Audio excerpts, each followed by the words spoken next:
Bonjour à tous.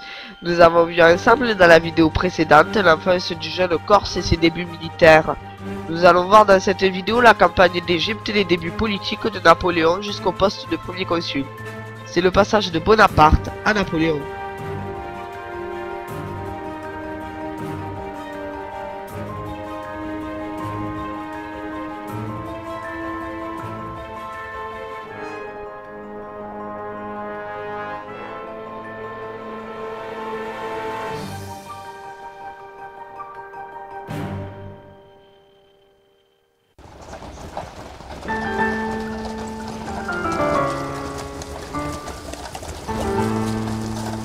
Le retour d'Italie est triomphant, mais Bonaparte ne veut pas poursuivre la victorieuse campagne d'Italie.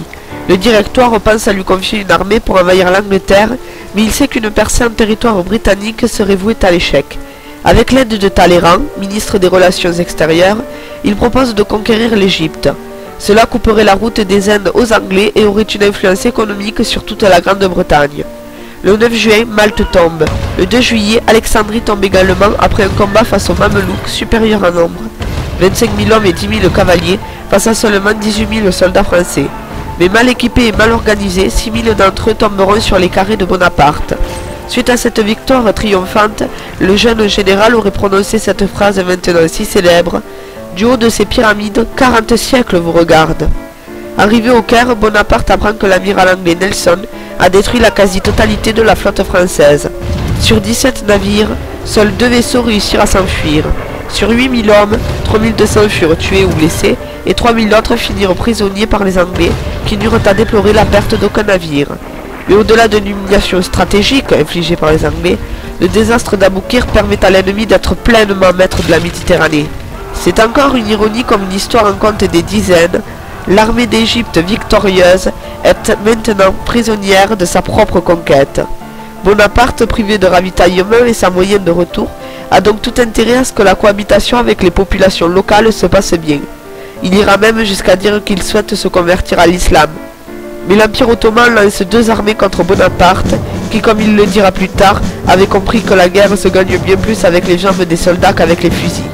Il décide donc de mettre en place la stratégie qu'il utilisera tout au long de sa vie, jusqu'à la célèbre bataille de Waterloo.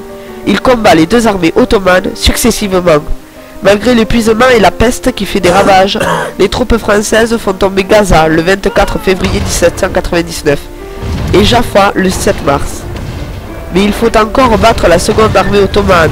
C'est chose faite après une écrasante victoire à Aboukir le 25 juillet 1799.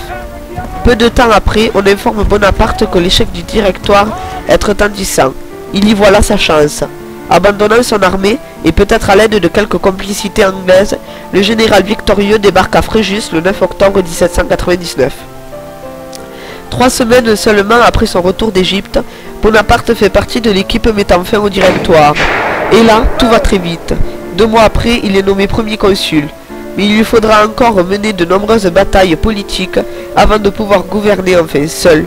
Que de chemin parcouru par le petit enfant ambitieux de l'école de Brienne, qui était moqué par ses camarades. C'est la fin de Bonaparte et l'avènement de Napoléon.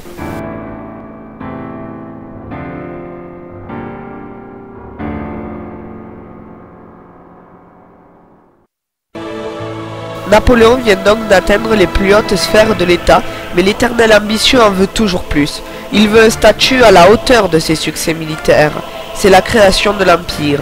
Mais nous verrons la suite de cette fabuleuse épopée qu'est la vie de Napoléon dans la prochaine vidéo de 5 minutes pour comprendre l'histoire.